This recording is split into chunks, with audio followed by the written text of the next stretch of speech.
Kita satu, kita sama, kita setara. Satu tujuan, Indonesia. Kewarganegaraan adalah hubungan antara seorang individu dengan entitas yang bernama negara.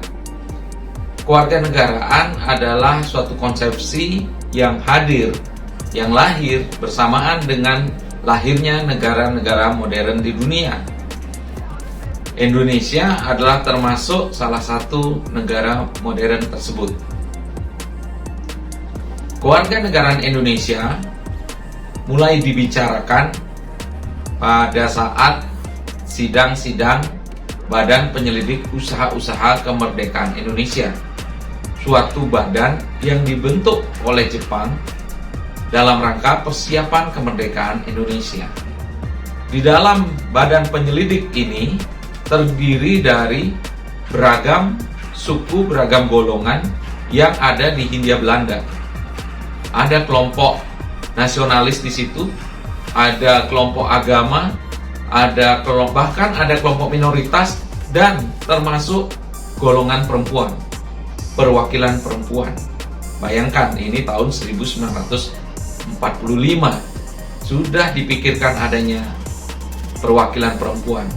Sesuatu yang tidak terjadi di negara seperti Amerika misalnya atau negara lain, tapi di Indonesia ketika persiapan kemerdekaan sudah melibatkan perwakilan perempuan.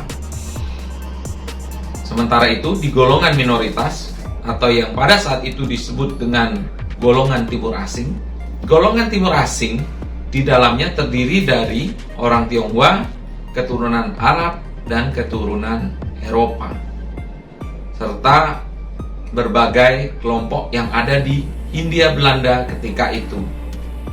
Dan para pendiri bangsa Indonesia ini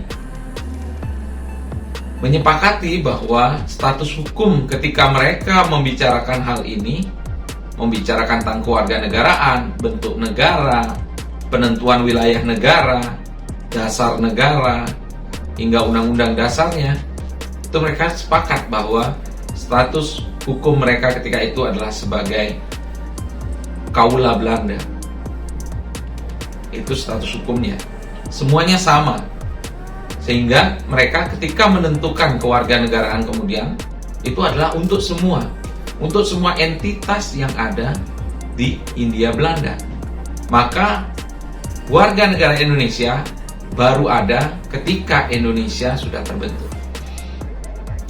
Kenapa mereka membicarakan soal kewarganegaraan di BPUPK dan kemudian berlanjut di PPKI, ya, Panitia Persiapan Kemerdekaan Indonesia? Karena warga negara adalah salah satu prasyarat berdirinya sebuah negara. Ini berdasarkan Konvensi Montevideo 1933, di mana ada 4 syarat mendirikan negara, yaitu ada wilayahnya, ada pemerintahnya, ada warga negaranya, dan ada pengakuan dari negara lain atau kemampuan berhubungan dengan negara lain.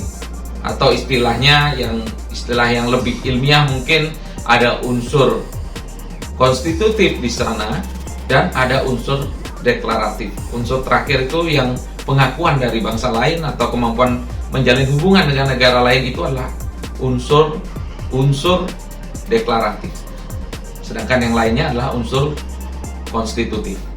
Nah, para pendiri bangsa kita sejak awal menyadari bahwa Indonesia ini demikian beragam. Mungkin ketika itu belum dinamakan Indonesia, tapi Hindia Belanda, orang-orang di Hindia Belanda yang kemudian ingin mendirikan Indonesia ini menyadari bahwa demikian beragam kelompok yang ada di saat itu. Dan ketika bersepakat mengenai Indonesia, mereka sangat sadar bahwa Indonesia itu memang sejak awal beragam.